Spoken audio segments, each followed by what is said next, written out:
Ethan's eyes are locked on the glass door as it slides open, revealing the one face he swore he'd never see again. Claire. She walks in with that same quiet grace that used to make him lose his breath, only now it tightens his chest for a very different reason. He stands perfectly still, his jaw clenched, his pulse a thunderous beat beneath his calm exterior. For 2 years, he's replayed this moment in his mind, how it would feel to face her again, to see the woman who ruined everything he built, the one who chose betrayal over loyalty. He thought he'd feel satisfaction, but as her eyes scan the crowded lobby and land on him, his stomach turns, because behind her calm smile he sees fear and guilt. She doesn't approach immediately. She lingers, pretending to check her phone, pretending not to notice him, but she knows he's here. Everyone in this city knows Ethan Blake doesn't show up somewhere without a reason. His name has become both a brand and a warning. The media calls him the man who came back, from bankruptcy to billion-dollar success, all rebuilt on ashes he never forgot. And now, standing here in the lobby of the very company that once pushed him out, he's ready to finish what he started. The receptionist greets him nervously, offering coffee that he ignores. His eyes never leave Claire. She finally exhales and walks toward him, heels clicking on the marble floor. Every step feels rehearsed, like she spent all morning convincing herself this wouldn't hurt. "Ethan," she says softly, voice steady but eyes trembling. He studies her, the same amber eyes, the same careful tone. But everything else has changed. The woman who once loved chaos now looks like someone who's been running from it. "Claire," he says, his voice cold enough to slice through the air. "I was wondering when you'd show up." She forces a small smile. "I didn't know you'd be here today." "Of course you didn't," he says flatly. "You wouldn't have come if you did." Silence stretches between them, thick with unspoken memories. The world moves around them, people passing, phones ringing, the hum of business. But in Ethan's head there's only one thing. The night she walked away, leaving him to drown while she sided with the man who destroyed his company. She looks at him now, trying to read his expression. "You rebuilt it all," she says, almost like she's proud. "I read the article in Forbes." "Don't act surprised," he says, his tone sharp. "You always knew I'd rise again. You just didn't think I'd rise without you." Her composure cracks for the first time. He sees it, the slight tremor in her fingers, the tightness in her jaw. Good, he thinks. Let her feel it. Let her see what she lost. Because this time, she's not walking away unscathed. He's here for a reason. And this time, he's the one holding the cards. The elevator dings. The doors slide open, and Ethan gestures for her to step inside. "After you," he says. She hesitates, knowing this ride isn't just to the top floor. It is straight back into the past she tried to bury. As the elevator climbs, the tension rises with it. The mirrored walls reflect everything they're trying to hide. "You've changed," Claire says quietly. "No," Ethan replies. "I just stopped pretending to be the man you could destroy." She looks down, clutching her bag like it's the only thing keeping her steady. "I didn't mean for things to happen that way," she whispers. "You always mean well when it benefits you," he says. "Tell me, Claire, how does it feel seeing everything you helped take away now back in my hands?" The elevator stops. The doors open into the sleek glass office that used to be theirs. The irony isn't lost on him. She once stood beside him in this very space. Same view, same ambition, until she traded it all for someone else's promises. But now, it's his empire again, and she's just a visitor. Ethan walks to the window, the skyline stretching endlessly before him. "Let's get something straight," he says, not turning to face her. "You're not here because I forgave you. You're here because I need something from you." Her head snaps up. "What could you possibly need from me?" He finally turns, eyes burning with the fire of a man who's waited too long. "Access," he says, "to Martin Hale's private files." "You still work for him, don't you?" She freezes. "Ethan, you can't." "Oh, I can." He cuts in. "And I will. That man took everything from me. You helped him do it. Now you're going to help me finish him." Claire shakes her head slowly, disbelief etched across her face. "You don't understand what you're asking." He finds out he won't. Ethan interrupts. "You owe me, Claire. You owe me more than you could ever repay."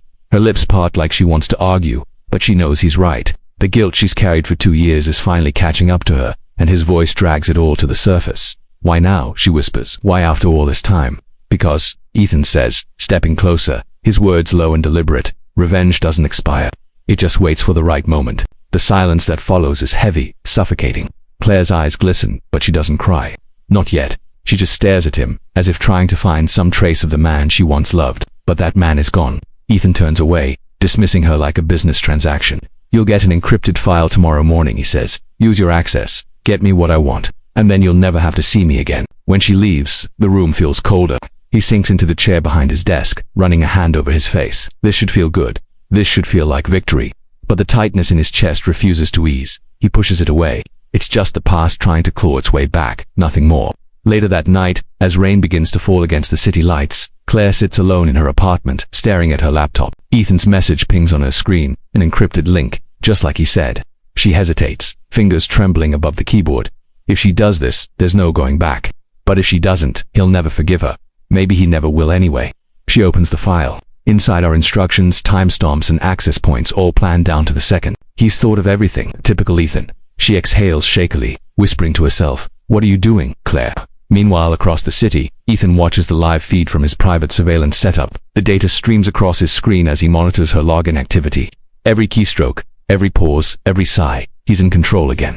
Or so he thinks, because what he doesn't know is that Martin Hale already suspects betrayal, and he's been watching too. Claire's breath hitches as she uploads the final encrypted file. The sound of her own heartbeat fills her ears. Every few seconds she glances toward the window, afraid she sees someone watching. The rain outside has turned into a storm, drumming against the glass in a steady rhythm that only makes her more anxious. When the upload bar hits 100%, she exhales and slams her laptop shut. It's done. Ethan has what he wanted.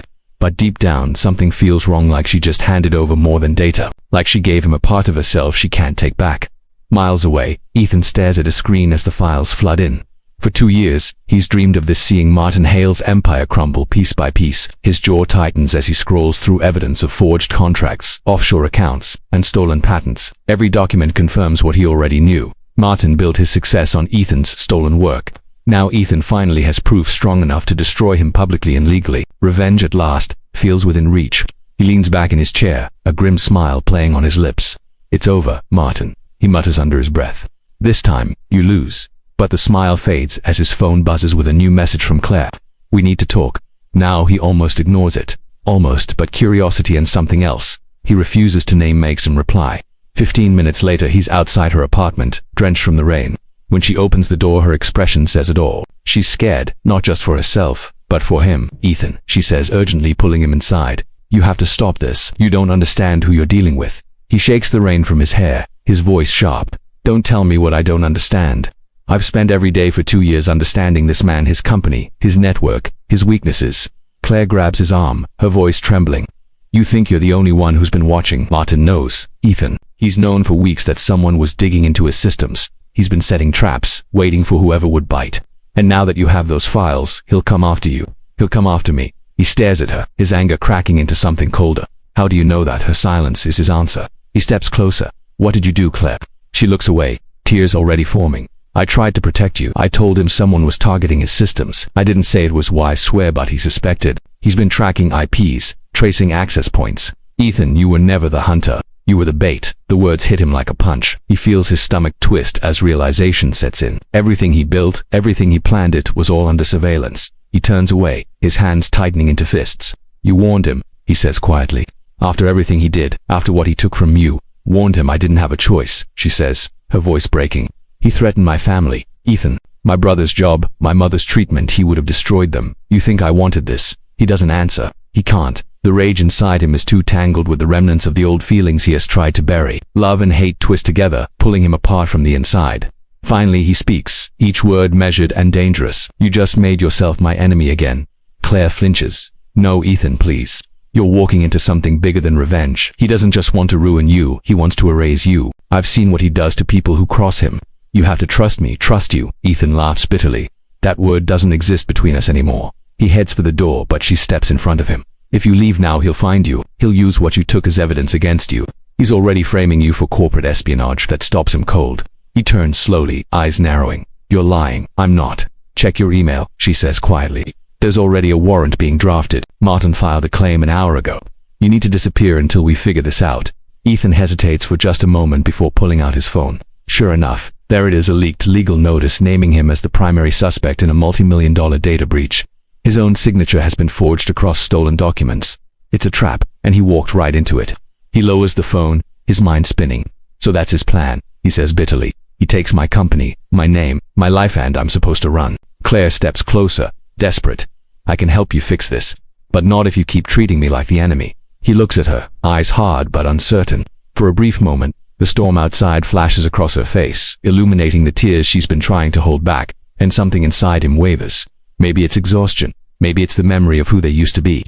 But against his better judgment, he nods. "You have 24 hours, he says.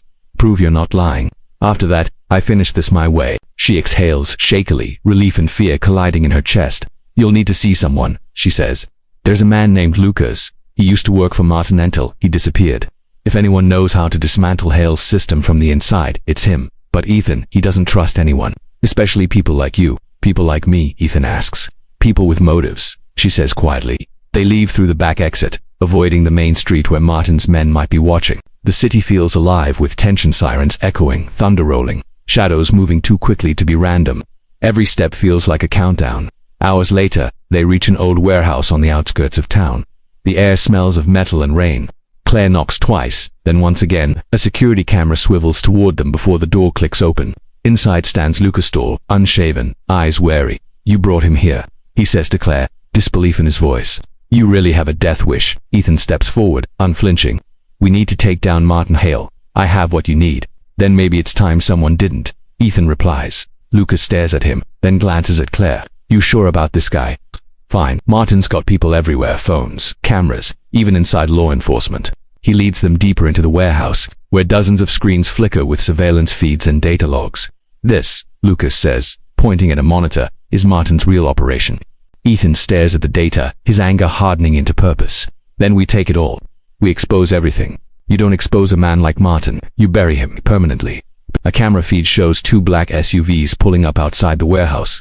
Claire grabs Ethan's hand, pulling him toward the back exit as gunfire erupts in the distance.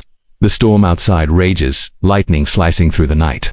And as they disappear into the rain, Ethan realizes the truth. This isn't just about revenge anymore. It's survival. The rain feels like shards of glass slicing through the air as Ethan and Claire sprint through the dark alleyways. Their shoes splash through puddles, breath coming in ragged gasps. Behind them, headlights cut through the storm to black SUVs closing in fast. Claire's voice trembles as she shouts over the thunder. This way. Ethan doesn't argue. He follows her into a narrow side street that leads toward an old subway entrance sealed off years ago. She pries open the rusted gate, and they slip inside just as the sound of footsteps echoes from above. The tunnel smells of metal and decay. Water drips from the ceiling, echoing through the hollow darkness. They move deeper, the faint glow from Ethan's phone lighting their path. His jaw is tight, his pulse relentless. You knew they'd come, he says. You knew this would happen. Claire's voice breaks. I didn't think it'd be this fast. Lucas said we had more time. He stops, turning to face her. Lucas is dead. Her eyes widen. What? Ethan nods grimly. They shot him before we even got out. I saw it. He bought us a few seconds. That's all. The weight of his words crushes her. Lucas was her only link to what was left of the truth. Now he's gone because of her choice to help Ethan. I didn't want anyone else to get hurt, she whispers, but her voice is barely audible over the rain leaking through cracks in the concrete. Ethan doesn't answer. He's too focused on survival, too wired by adrenaline and fury. He pulls out a compact flash drive from his pocket, the copy of Hale's files Lucas helped decrypt. This is all that's left, he mutters. Everything Martin's built, proof of fraud, corruption, money laundering, it's all here. But it means nothing if we don't make it out alive. They walk in silence for several minutes, the tunnel stretching endlessly ahead. The flickering light catches Claire's face, pale, wet, exhausted. She looks like she's breaking, piece by piece. Ethan, she says finally, voice trembling, when this is over, what happens to us? He doesn't look at her. There is no us. There hasn't been for a long time. Her shoulders sink, but she doesn't argue. She knows he's right. The past they shared is gone, buried under the weight of lies and betrayal. Still, hearing him say it cuts deeper than she expected. They reach a junction where the tunnel splits into two directions. Ethan scans the old signage. One leads toward the river, he says, the other to the east line. Which one's safer? Claire hesitates. The river. There's an emergency exit that opens near the docks. If we can get there, we might find someone who can help us disappear for a while. He nods. Lead the way. As they move, the faint buzz of a signal interrupts the quiet. Ethan glances at his phone. No service, but a single notification blinks on the screen. Unknown device connected. He freezes. Claire, he says slowly. Did you connect to my phone? Her brows knit. No, why? Because someone just did. He opens the device manager, his stomach dropping when he sees the name of the connection. Hale_secure_link. Damn it, he hisses. He's tracking us. Claire's face drains of color. How we're offline. He doesn't need the network, Ethan says bitterly. He has hardware triggers built into everything, my laptop, the drives, even this phone. He's been inside my system from the start. He hurls the phone against the tunnel wall. It shatters, the screen exploding into sparks. For a moment, the tunnel goes completely dark except for the faint lightning filtering through the cracks above. Claire steps closer, voice shaking. We can still fix this. We just need to find a way to expose him before he destroys you. Ethan lets out a harsh laugh. Expose him with what? A dead hacker and a corrupted flash drive. He runs a hand through his soaked hair, frustration spilling over. I thought I could control this. I thought revenge would make everything right, but all it's done is burn everything left standing. She reaches out, her hand trembling as it brushes his arm. You're not alone in this. He pulls away sharply. Don't pretend we're on the same side. Ethan, you warned him, Claire. You helped him build the walls that trapped me. You can't just cry and expect me to forget what that did. Her tears finally fall, hot against her cold skin. You think I haven't paid for that every single day? I lost everything to my job, my peace, my sleep, because of one mistake I made trying to protect someone I loved. He meets her gaze, and for the first time, his anger falters. There's something raw and broken in her eyes that mirrors the ache in his own. Loved, he repeats quietly. She nods, voiced barely a whisper. I never stopped. The silence that follows feels heavier than the storm above them. Ethan looks away first. Love doesn't fix what you destroyed. No, she says softly, but maybe it can stop you from destroying yourself. Before he can respond, a faint metallic click echoes through the tunnel. They both freeze. A red laser sight dances across the wall beside them. They're here, Ethan whispers. Gunfire erupts, the deafening sound bouncing through the tunnel. Ethan grabs Claire, pulling her behind a concrete pillar. Bullets tear through the air, hitting metal and stone. We need to move, he shouts. He spots a maintenance hatch up ahead, half-rusted, but their only chance. When I say go, run for that door. Claire nods, eyes wide with fear. He counts under his breath 3, 2, 1 and they sprint. The sound of bullets follows like thunder. Ethan slams his shoulder into the hatch, breaking it open. They tumble through, landing hard on the cold floor of a utility corridor. Claire gasps, clutching her arm where a bullet grazed her.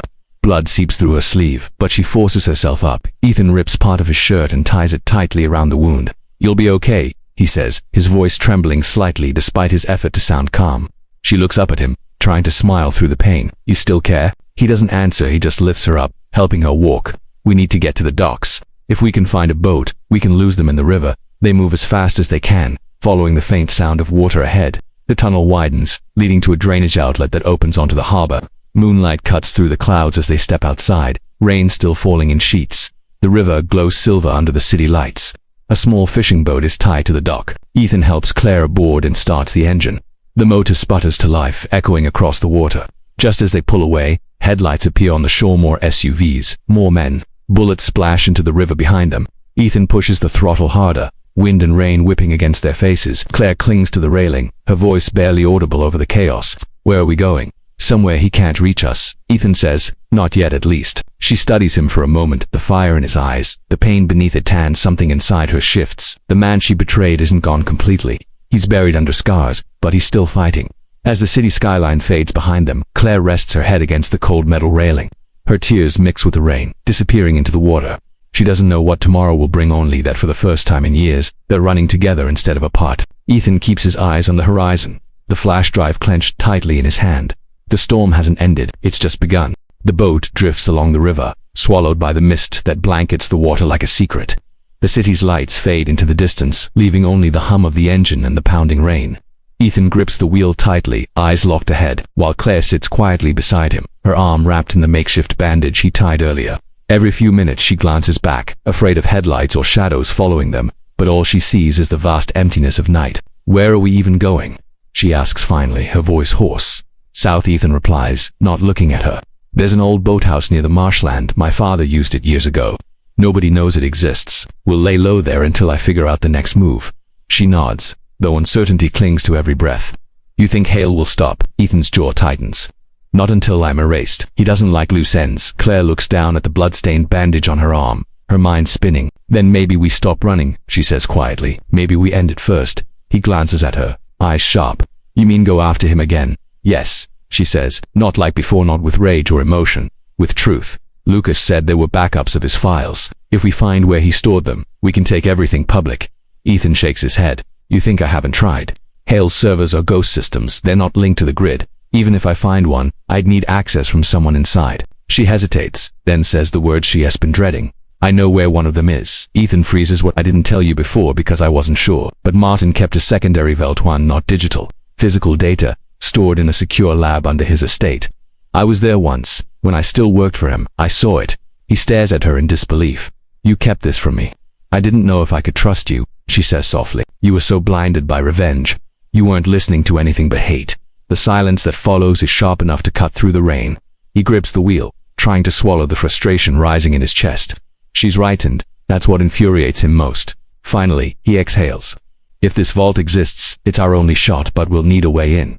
Claire nods. I can get us inside. He still thinks I'm loyal. If I tell him I found you and want to make things right, he'll let me near the house again. Ethan's eyes darken. You're walking straight into his den. I know, she says. But if this ends him, it's worth it. He looks at her for a long moment. The storm has quieted, leaving only the steady rhythm of the boat cutting through the water. For the first time, he sees not the woman who betrayed him, but the one who's willing to risk everything to make it right. All right, he says finally. We do it your way. But I'm coming with you. She shakes her head. He'll never let you near the estate. Then he won't see me, Ethan replies. If you can get me the layout, I'll handle the rest. They reach the boathouse just before dawn. It's old, half collapsed, hidden by reeds and fog. Inside, the air smells of damp wood and oil. Ethan ties up the boat and pulls out a small generator, flooding the room with dim light. Claire sinks onto a wooden crate, exhaustion etched across her face. He watches her quietly, torn between anger and something softer he can't name. You should rest, he says. She nods but doesn't lie down. Her eyes stay fixed on him as he sets up a map of Hale's known properties. You're not sleeping either, she says. I stopped sleeping the day he took everything from me, Ethan murmurs. Claire's voice trembles. You talk like revenge is all that's left, but what happens when you win? When there's nothing left to destroy? He doesn't answer. He doesn't know how to. Hours pass in uneasy silence. The storm fades, replaced by the cold stillness of morning. Claire wakes to the sound of typing. Ethan is hunched over his laptop, the glow illuminating his tired face. What are you doing? She asks. Setting up a signal, Ghost, he says. If Hale's tracking us, he'll think we're still moving south. It'll buy us time. She walks over and sits beside him. Ethan, what if we fail? He looks at her, and for once his expression softens. Then at least I'll know I didn't stop fighting. Her gaze lingers on him, the fire in his eyes mixing with pain she's never truly seen before. Without thinking, she reaches out and touches his hand. For a moment he doesn't pull away. The air between them shifts, charged with everything unsaid, the anger, the regret, the love buried beneath it all. Then his phone buzzes a message from an unknown number. Just one sentence. You can't outrun me. MH. Claire's heart drops. He found us. Ethan's voice is calm but cold. He's bluffing, but when he checks the live feed from one of his network trackers, his chest tightens. Hale's men are already in the marshland, sweeping through the forest with drones and heat scanners. Pack everything, Ethan orders. We leave now. They rush to the boat, adrenaline replacing fear. The air outside is thick with mist, the sound of engines echoing faintly in the distance. Just as Ethan starts the motor, a spotlight flashes across the water. A voice shouts through a megaphone. Ethan Blake, step out of the vessel. Claire's eyes widen. They're everywhere. Ethan glares into the light, defiance hardening in his chest. Hold on, he slams the throttle forward, sending the boat surging through the fog. Bullets tear through the water around them. Claire ducks, covering her head as the engine roars. Ethan steers sharply, weaving between broken docks and debris, but the boats behind them are faster. Suddenly, an explosion erupts near the stern, one of Hale's drones, crashing into the water but missing them by inches. The shockwave knocks Claire off balance. Ethan grabs her arm, pulling her up before she falls overboard. I've got you, he shouts, gripping her tightly. The chase feels endless, until finally, through the fog, they see a low bridge ahead. If we can get under that, Ethan says, we can lose them. He accelerates, the sound of pursuit fading as they slip into the shadows beneath the bridge. The silence is deafening after so much chaos. Claire's breathing is shallow, tears mixing with rain on her cheeks. Ethan cuts the engine, letting the current carry them. We'll hide here until nightfall, he says quietly. Claire nods, but her eyes don't leave him. Ethan, she whispers, you saved me back there. You could have let me fall. He looks at her, voice low. I told myself I wouldn't make that mistake twice. For a moment, neither of them speaks. The world feels smaller, quieter, just the two of them under the bridge, their past and present colliding in the silence. Claire leans closer, her voice barely above a whisper. You don't have to do this alone anymore. Ethan's reply comes after a long pause. I'm not sure I know any other way. Before she can respond, a faint red light appears in the distance, another drone, scanning the area. Ethan grips her hand. They're still searching. We move at sunset. As the light fades and the river swallows their reflection, the war between vengeance and forgiveness tightens around them like the fog. Both know there's no turning back now. Tomorrow they'll walk straight into the lion's den, and only one of them might make it out alive. The night folds over them like a secret they can't escape. The fog has thinned, leaving behind a ghostly calm that feels more dangerous than the storm ever did. Ethan stares at the faint silhouette of the Hale estate in the distance, its sharp lines illuminated by soft security lights that flicker against the dark sky. Every window seems to watch them. Every shadow feels alive. He tightens his grip on the small flash drive in his hand. It's more than evidence now, it's his last weapon. Claire stands beside him on the riverbank, her face pale in the moonlight. She's wearing a dark hooded jacket, her hair tied back, eyes set on the mansion she once called her workplace. That's where everything ends, she whispers. Ethan nods. or begins again. They wait for the guard's patrol to pass, then move silently across the wet grass, slipping into the estate's perimeter. Claire leads the way, guiding him through hidden paths she remembers from her years working there. Every step echoes with old ghosts' memories of laughter, betrayal, and the night she watched everything fall apart. Security's tighter than before, Ethan murmurs, scanning the cameras along the wall. He's paranoid, Claire says. After what happened 2 years ago, he doesn't trust anyone, not even his own people. But the vault's in the lower wing. If we can get inside through the lab access corridor, we'll reach it before the system resets at midnight. Ethan looks at her. You've thought this through. I've been waiting for this, she admits quietly. Longer than you think. They slip into the main building through an unguarded side entrance. The air inside smells like steel and sterilized glass. Every sound feels amplified, the creak of the floor, the click of their steps, the faint hum of machines running somewhere below. Claire stops in front of a biometric scanner. I can get us through, she says, pressing her thumb against the pad. The device beeps twice, then turns green. The door slides open, revealing a narrow corridor lined with metallic panels and glowing white lights. Ethan exhales. Still works. Guess he never deactivated my access, she says. That's a mistake he'll regret. They move quickly down the hall until they reach a heavy steel door labeled Archive Level. Claire enters another code, and the lock releases with a low hiss. Beyond it lies a room filled with servers, drives, and rows of data vaults, all humming with quiet menace. Ethan steps forward, awe and anger mixing in his voice. So this is where he hides it all. Claire moves to a console, typing rapidly. The physical backups are here. I can extract them, but we'll only have a few minutes before the alarm triggers. He nods, pulling out the drive. Do it. She inserts her access card, eyes darting across the monitor as files begin to transfer. It's working, she says, relief breaking through her voice. But before Ethan can answer, a deep voice echoes through the room. I was wondering how long it would take you to come home. They both freeze. Martin Hale steps from the shadows, his presence as suffocating as ever. Sharpsuit.com's smile, and eyes that hold the kind of danger money can't hide. He holds a pistol casually at his side. Ethan Blake and my favorite traitor. What a reunion. Ethan instinctively steps in front of Claire. You set the trap. Now here we are, he says coldly. End of the line. Hale. Hale laughs softly. Oh, Ethan. Always so dramatic. You think stealing a few files makes you powerful. You think revenge makes you whole. You're just a ghost chasing noise. You stole my life, Ethan snaps. My company, my work of everything I built. And you would have done the same if you'd had the chance, Hale replies. That's what makes this funny. You and I, we're not different. We just play on different levels. Claire's voice cuts through the tension. You're wrong. Ethan built something real. You destroyed it because you couldn't stand someone being better than you. Hale tilts his head, his smile fading. You should have stayed silent, Claire. You were good at that once. He raises the gun. Before he can fire, Ethan lunges forward, knocking the weapon aside. The shot ricochets off the steel wall, sparks flying. The two men struggle, fists slamming, grunts echoing off metal. Claire ducks behind a server, searching for something, anything to help. She spots a fire extinguisher and grabs it. Ethan lands a punch that sends Hale crashing into the console, triggering the alarm. Red lights flood the room. A siren wails. You think this ends with you, Hale growls, wiping blood from his lip. You have no idea what you've started. Claire swings the extinguisher, hitting Hale hard across the shoulder. He drops to one knee, but his hand catches her arm, twisting it painfully. She cries out, the extinguisher falling from her grasp. Ethan charges, slamming Hole against the vault. The flash drive falls from Ethan's pocket, skittering across the floor. Hole grabs it before Ethan can react. Looking for this, he sneers. Give it back, Ethan growls. Or what? Hole smirks. You'll kill me. Go ahead. Then the world will see the headlines. Disgraced businessman murders tech mogul in failed break-in. You've already lost. Ethan hesitates, every muscle tense. Hale's right violence will only prove him guilty. Claire, clutching her bruised arm, steps between them. You want the truth, Martin? Then look at what you've become. You used to talk about innovation, about changing the world. Now all you do is destroy. Hale raises the gun again, aiming it at her. You always were sentimental. That's why you'll never survive this world. Her voice trembles, but she doesn't back away. Maybe not, but I'd rather lose everything again than be you. Before he can shoot, Ethan lunges again, and the two struggle for control. The gun fires once, twice, then clatters to the floor.